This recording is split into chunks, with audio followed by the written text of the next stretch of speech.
ఓం శ్రీ విద్యాం జగతాం ధాత్రీం సృష్టిస్థితిలయేశ్వరీం నమామి లలితాం నిత్యాం మహాత్రిపురసుందరీం. ఓం శ్రీమాత్రే నమః. ఓం శ్రీలలితాంబికాయై నమః.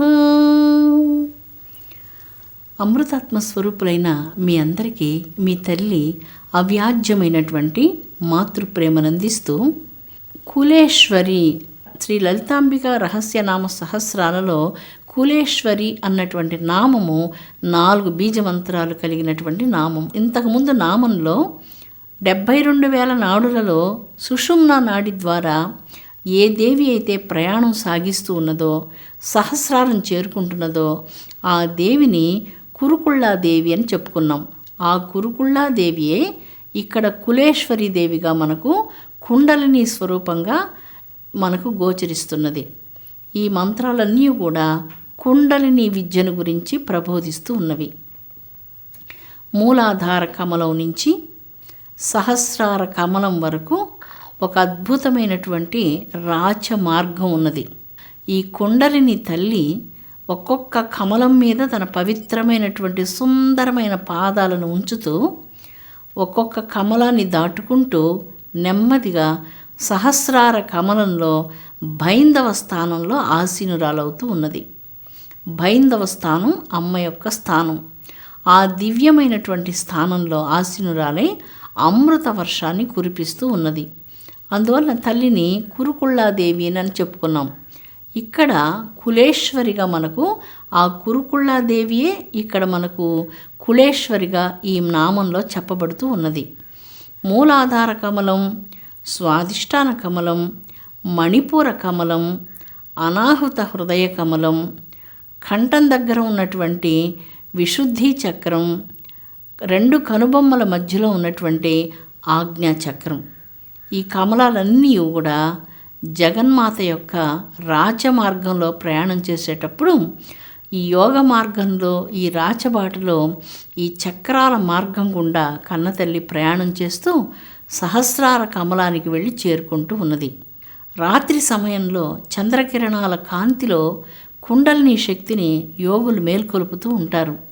అందుకే యోగి అందరూ నిద్రించే విషయంలో మేల్కొని ఉంటాడు, అందరూ మేల్కొన్నటువంటి విషయంలో యోగి నిద్రిస్తూ ఉంటారు అన్నటువంటిది ప్రాపంచికమునందు ఆత్మజ్ఞానవంతులు నిద్రిస్తూ ఉంటారు. అంటే వాటి విషయమునందు వారికి ఆసక్తి ఉండదు. అదే నిద్రించడం. మేల్కొని ఉండడం అంటే దైవికమైనటువంటి వెలుగునందు మేల్కొని ఉంటారు, ఆత్మజ్ఞానం మేల్కొని ఉంటారు, దానికి సంబంధించినటువంటి విషయమునందు అనురక్తులై ఉంటారు. అలాంటి వారు నిజమైనటువంటి యోగులుగా వర్ణించబడుతున్నారు. సకల జీవరాశులకు జగన్మాత తల్లి గనుక, ఈశ్వరి గనుక కులేశ్వరి అన్నటువంటి నామంతో జగన్మాతను ఈ మంత్రరాజమునందు కీర్తిస్తూ ఉన్నారు. ఈ 2 నామాలు మనం చెప్పుకున్నటువంటి కురుకుళ్ళ, కులేశ్వరి నామాలు కుండలిని రహస్యాన్ని గురించి మాట్లాడుతున్నాయి. అమ్మవారు ప్రయాణం చేసే బాటను గురించి మాట్లాడుతున్నాయి. ఒక అందమైనటువంటి రాచబాట, పెద్ద రాచబాట. ఆ రాచబాటలో సుందరమైనటువంటి కమలాలు పరిచి ఉన్నాయి. ఆ పరిచి ఉన్నటువంటి కమలం ఒకటి మూలాధార కమలం. మూలాధార కమలం బాగా ఎర్రగా ఉన్నటువంటి కుంకుమ వర్ణం కలిగినటువంటి కమలం మూలాధార కమలం. 4 దళాలతో ఉంటుంది. ఆ తర్వాత అమ్మవారి బాటలో మరొక సుందరమైనటువంటి కమలం అమర్చబడి ఉన్నది. ఆ కమలమే స్వాధిష్టాన కమలం. సమస్త కోరికలు యోగులు ఈ కమలంలో జయించగలుగుతూ ఉన్నారు, ఆత్మజ్ఞానవంతులవుతూ ఉన్నారు. ఈ కమలం 6 దళాలతో ప్రకాశిస్తూ ఉంటుంది. కుంకుమ పువ్వును నీటిలో వేసినప్పుడు ఎలాంటి బంగారపు వర్ణం వస్తుందో అలాంటి వర్ణంతో ఈ పుష్పం విరాజిల్లుతూ ఉంటుంది. అమ్మవారు ప్రయాణించే రాచమార్గంలో 3వ చక్రం మణిపుర చక్రం. ఈ మణిపుర చక్రం జాజ్వల్యమానమైనటువంటి బంగారపు కాంతులతో ప్రకాశిస్తూ ఉంటుంది. 10,000 సూర్యుల కాంతి కలిగినటువంటిది, 10 దళాలతో విరాజిల్లుచున్నటువంటిది ఈ కమలం. ఇక్కడి నుంచి కుండలిని శక్తి తన మరొక పాదాన్ని అనాహుత కమలంలో ఉంచుతుంది. 12 దళాలతో విరాజిల్లుతున్నటువంటి పరమాద్భుతమైనటువంటి ఈ హృదయ కమలమే అనాహుత మహాపద్మము అని చెప్పబడుతున్నది. ఇక్కడ యోగి నిశ్శబ్దంగా మౌనంలో అంతర్ముఖమైనటువంటి ఆత్మజ్ఞానంలో లీనమవుతూ ఉన్నారు. హృదయం దయార్ద్ర సంభరితమవుతుంది.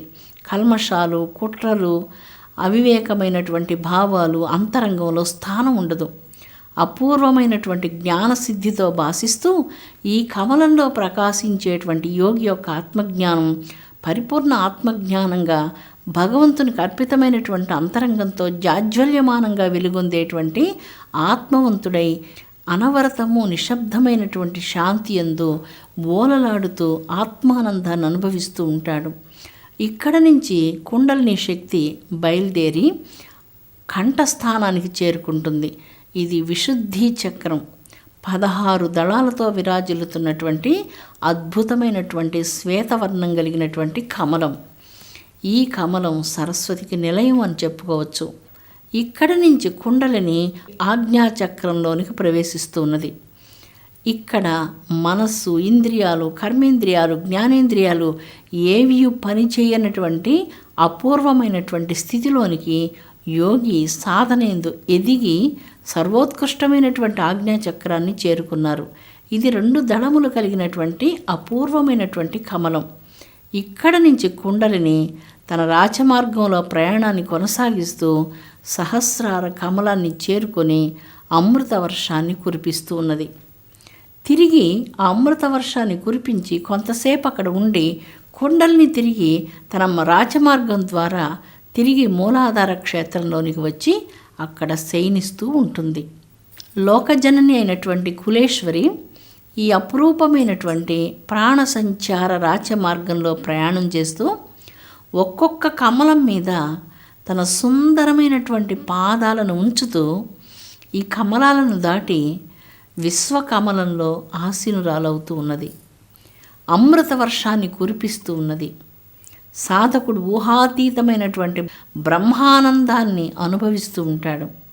అలాంటి బ్రహ్మానందాన్ని, చిరసుఖ శాంతిని ప్రసాదించే చిరసుఖదాయిని అయినటువంటిది లోకజనని కన్నతల్లి లలితా భవానీదేవి.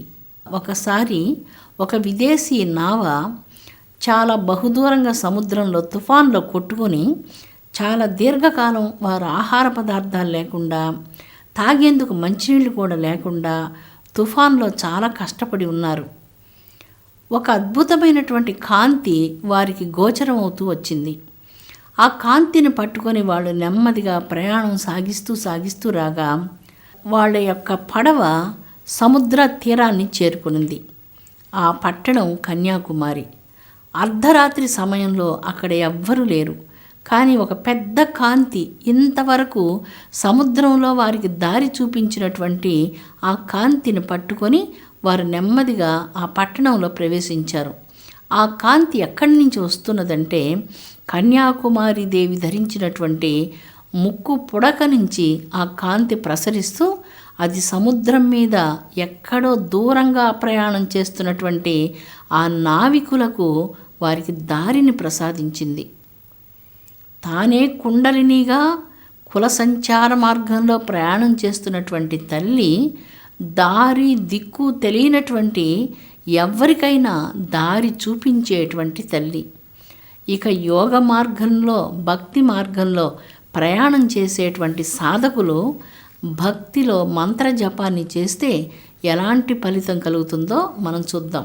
స్వపాకో జల్పాకో భవతి మధుపాకోపమగిర నిరాతంకో రంకో విహరతి చిరంకోటి కనకైః తవాపర్ణే కర్ణే విశతి మనువర్ణే ఫలమిదం జనః కోజానీతే జనని జపనీయం జపవిధౌ.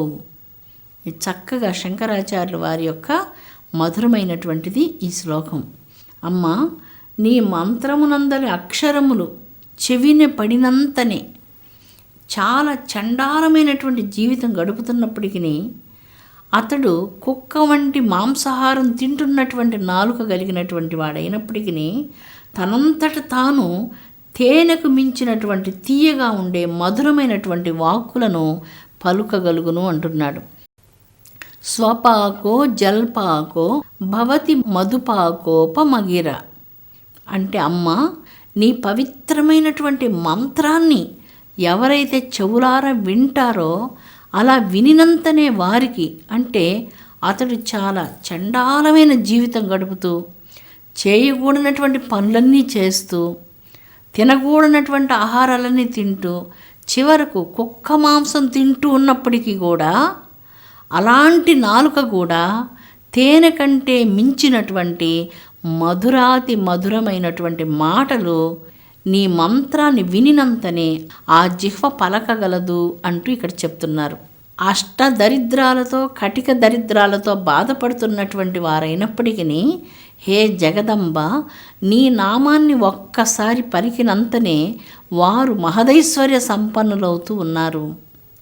అలాంటిది నీ నామం.